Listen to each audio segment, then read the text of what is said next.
Hi, it's me again. I'm just trying to set this up. Okay. Now I want to tell you about the dream that my daughters had. They had this dream that same night. My husband and I were praying around the house, and we were speaking in tongues, and my daughters went to bed this night, and they were at the time 5 and 6 years old. Now they both had the exact same dreams, and what happened in these dreams was that they saw, they went to a church. They said it looked like one of our previous churches, and the pastor was standing up front, and she said they both said at first they were saying the right thing. I'm just going to say how they said they were saying the right thing, but then they started saying that the devil was behind them, and he started whispering in his ear, and he started saying the wrong thing, the bad thing. It was a lie. So there was two statues there, one called Jesus, and she spelled it Jesus.S. Another one said Gods. She spelled it Gods.S. So they were knelt down apparently, and they had their hands up like they were holding a torch or something like that, but they weren't holding a torch. And she said that these statues had eyes as if they could see. And she said they were looking back and forth like that. I don't know if you can see me do that, but they were like looking back and forth. They both say this, okay? And Satan goes and tells them, whispers in his ear, and he tells them to tell a lie. So the pastor starts lying. Now the pastor, she didn't give me a race, but he was in all black, okay? He was dressed in all black, and his face was black. Everything about him was just black, so obviously he was evil. And tells the people to bow down to these idols. Now, people, as soon as he said do that, everybody did that. She didn't. My daughter was in the dream. She didn't bow down. She sat there, and she said Satan sat next to her and whispered in her ear and told her, bow down to this idol. And that's what happened in this dream. And she said, no, I rebuke you in the name of Jesus, and he didn't go away. So, she said, I rebuke you in the name of Jesus, the Son of God. And so at this point, he did go away. And both of her daughters had these kind of dreams. Said everything. One of them, there was a few differences. One of my younger one, the one who was 5. No, sorry. Yeah, she was 5. She dreamt that. Sorry, no, she was 4 at the time. My younger one. She said that she was at a store, and they got cereal. She was getting food, and all the food had eyes on them. She poured the cereal in the bowl, and the cereal had eyes on them. Everything had eyes on them. And back to the one at a church, the ones at the church was, they had gifts that they would give to these idols, presents, like Christmas presents, apparently.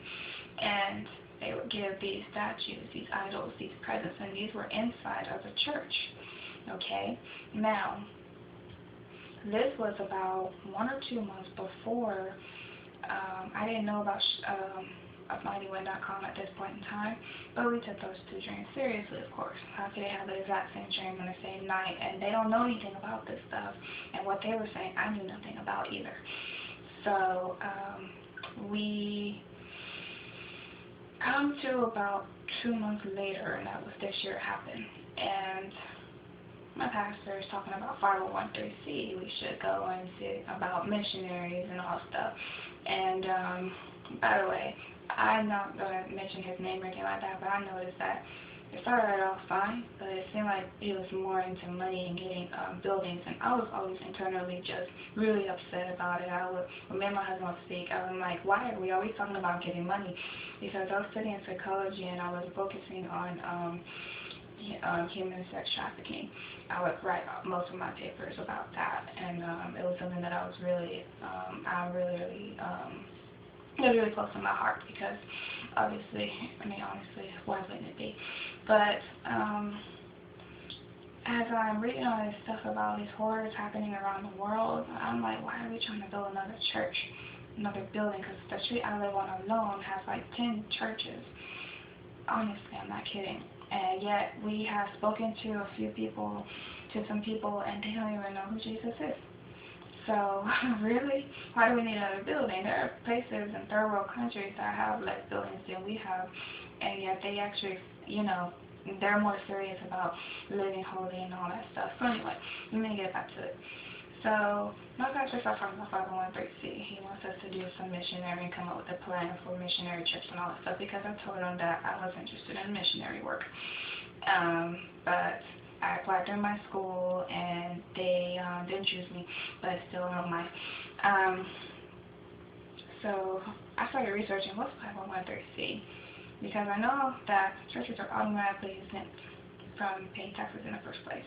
So I researched this, and yeah, if you research 501c, you'll find that they even admit that they are automatically exempt. So this one thing, this 501c business leads to another, which also led, at this point, I was already on Sherry Elijah's website, amightywind.com. I was already on that website when it said flee the Babylon churches. So I started reading about that, fleeing the Babylon churches. And everything she was saying was exactly what I had come to the conclusion for. I have been having a hard time going to church. I have been having the exact same problems, and I've been seeing the exact same things. It's just that we've been taught to not be judgmental and all sorts of stuff.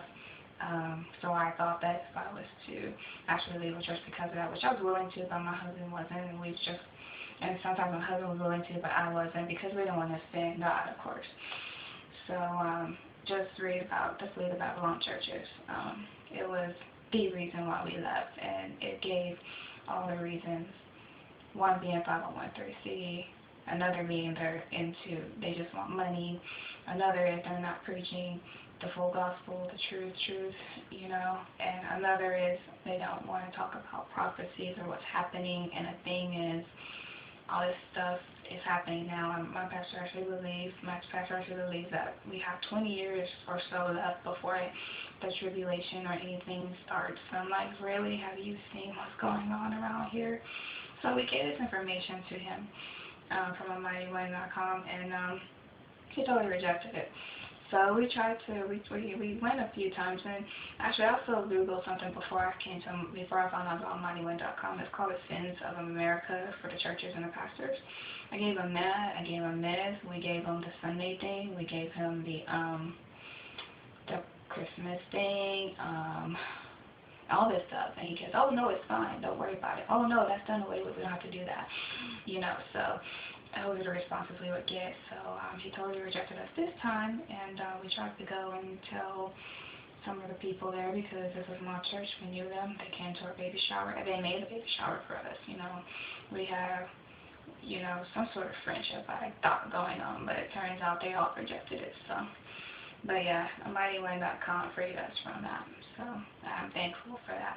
And if you're noticing these things too, if you're wondering, if you have a question in your mind about Sunday versus Sabbath and what that is, which is Sabbath is sundown Friday to sundown Saturday, you read Genesis. If you have a question in your mind about it, don't ignore that. If you're wondering how come you have a building fund when you're not supposed to store up treasures here on earth, and why are you always trying to get TVs in a church, why are you trying to decorate all the time? If you're having a feast and you're only inviting like your friends and rich people who will benefit you, but if you read the Bible, if you read the words of Yahushua himself, the words in red, you'll see that you're not supposed to do that. If you're having a question, how come you're reading one thing but doing another within your church? How come y'all are celebrating Christmas? Research Christmas and Easter. Those are pagan. You can't Christianize pagan things. If you can Christianize pagan things, then there'd be no reason to change. If you're wondering how come you're saying not to follow the law's done away with, yet Yahushua says himself, if you love me, obey my commandments. And it's funny because we have memory verses where we would stand up and say stuff like that, and that was one of it. If you love me, you will obey me, whatever it says. But we said that, yet you're not doing it. If you have a question in your mind about that, you need to go.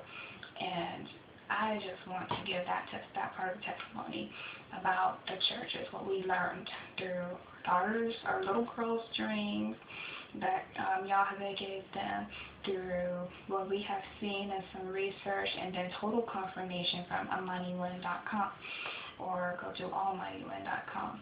This is a true prophet. Apostle Elizabeth Sherry Elijah. To be continued.